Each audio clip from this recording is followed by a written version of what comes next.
अस्सलाम वालेकुम स्टूडेंट्स, कैसे हैं सब। Today is Monday 19 June 2023, class 10 chemistry chapter number 10।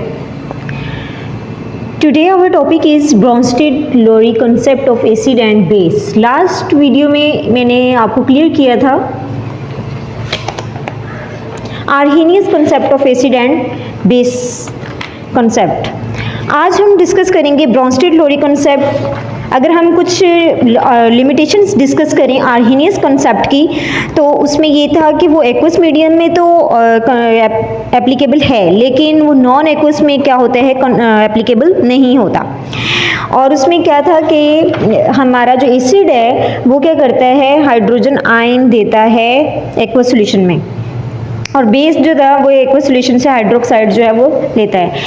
लेकिन आज ब्रोंस्टेड-लोरी कॉन्सेप्ट में क्या है, 1923 the Danish chemist Bronsted the English chemist Lowry independently presented their theories of acid and basis on the basis of proton transfer. According to this concept acid an acid is a substance molecule और ion that can donate a proton H positive to another substance. अब यहाँ पे ब्रोंस्टेड-लोरी के concept के हिसाब से जो acid है वो क्या है, वो प्रोटॉन डोनेट करेगा किसी दूसरे सब्सटेंस को, और बेस क्या होगा, वो वाला सब्सटेंस होगा जो दूसरे सब्सटेंस से प्रोटॉन रिसीव करेगा, एक्सेप्ट करेगा, उसको हम क्या कहेंगे, बेस कहेंगे।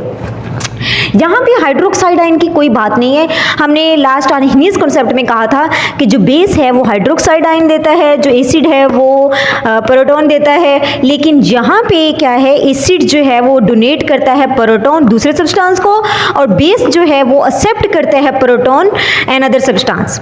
For example HCl act as an acid while NH3 ammonia act as base। अब HCl प्लस NH3 का हम जब करवाते हैं, HCl जो है एसिड के अकॉर्डिंग कर रहा है रिएक्ट, और NH3 जो है वो base.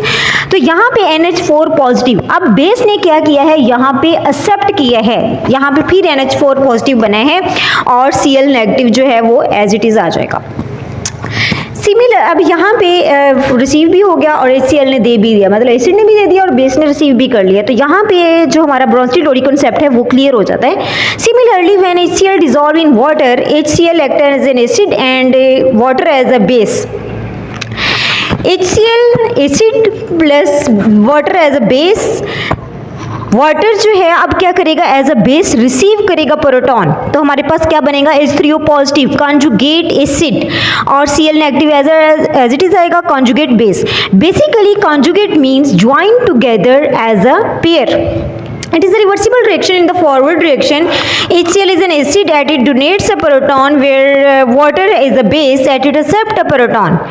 Chlorine is a base that it accepts a proton from acid H3O positive. In Cl negative ion is called a conjugate base of acid HCl, and H3O positive ion is called a conjugate acid of base H2O.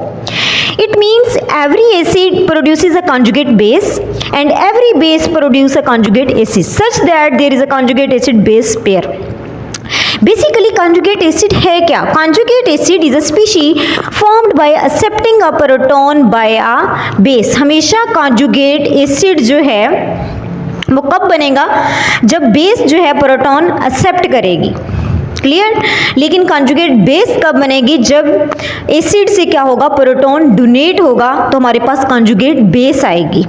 ये concept जो है ये clear करने वाला है, conjugate acid और conjugate base. Conjugate acid वो है जब बेस जो है वो प्रोटॉन क्या करेगी, एक्सेप्ट करेगी, और कॉन्जुगेट बेस क्या है, जब एसिड जो है वो प्रोटॉन डोनेट करेगा, तो हमारे पास कॉन्जुगेट बेस आएगा।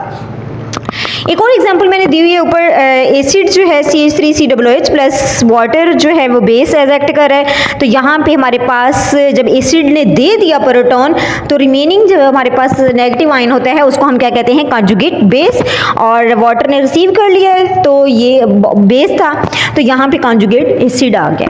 Clear. According to Bronsted-Lowry concept, an acid and a base always work together to transfer a proton। जाहिर है जहाँ ये इकट्ठे काम करेंगे तो ही होगा। अगर प्रोटॉन डोनेट हो रहा है तो एट अ टाइम साथ रिसीव भी होगा। A substance can act as an acid only when other the substance simultaneously behave as a base। For example, water plus NH3, NH4 plus OH negative, ये हम ऊपर भी डिस्कस कर चुके हैं। अब एम्फोटेरिक कौन से सब्सटेंस होते हैं? ऐसे सब्सटेंस जो कि समटाइम्स एसिड के तौर पर एक्ट करते हैं और साथ में एज वेल एज बेस पे भी करना शुरू कर देते हैं, उनको ऐसे सब्सटेंसेस को हम कहते हैं एम्फोटेरिक सब्सटेंस। कुछ लिमिटेशंस हैं इसकी ब्रॉन्स्टेड-लोरी कॉन्सेप्ट की। It has been observed that there are certain substances which behave as acids though they don't have the ability to donate a proton। अब कुछ ऐसे एसिड्स हैं जो अकॉर्डिंग टू लोरी कॉन्सेप्ट जो है वो प्रोटॉन डोनेट नहीं कर रहे, जैसे कि फॉर एग्जांपल SO3 है। इसी तरह calcium oxide behave as a base है but it can not accept a proton. These observations prove the limitations of Bronsted-Lowry concept of acid and bases। इसी तरह कुछ आर्हीनियस की भी थी और आज हमने जो ब्रॉन्स्टेड-लोरी कॉन्सेप्ट पढ़ा है इसकी स्टेटमेंट भी और थी, लेकिन अब इसकी भी कुछ लिमिटेशंस हैं। ठीक है, उम्मीद करती हूँ आज का लेक्चर आप लोगों को बहुत अच्छे से क्लियर हो गया होगा। अपना बहुत सारा ख्याल रखिएगा। Thank you so much. अल्लाह हाफिज़।